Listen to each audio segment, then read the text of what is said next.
I can give you another very tactical one around another area that you'd never think about, which is criminal justice. And so very early on, there was after Ferguson, there was these questions of what do we need to do to address these questions of not only officer-involved shootings, but excessive use of force, but also race relations.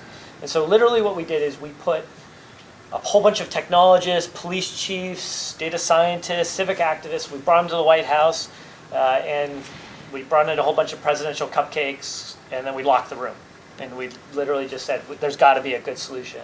And 4 hours later, all the solutions were around opening up data.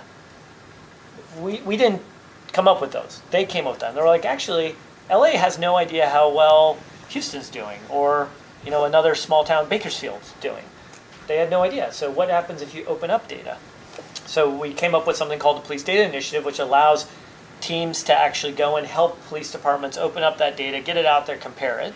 We went from there to actually asking the bigger questions about our criminal justice system. And we have more than 10 million people a year going through only a few thousand jails, like roughly 3,000 jails, which is crazy because they only stay there on average. They stay there on average 23 days, which is, think about it, for a certain population, more than 2 weeks, almost 3 weeks. That's a lot of time out, and 95% of them never go to prison.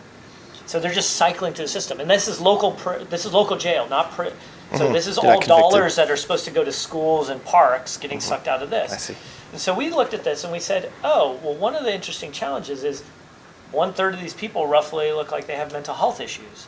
And there's a lot of opioid issues in here. So what happens if you married up the data from the healthcare system and the criminal justice system, but you moved it from the criminal justice system into healthcare, because that's where you have the protections. And if you do that, you can find the people who typically cycle and send them to the right care. Miami-Dade, Florida did this, rolled it out. In the first year, it cost about $1.5 million to train everyone. They saved $10 million, but they closed a full jail. And then a couple years later, they closed a second jail. So these things really work, and it's not sophisticated data science.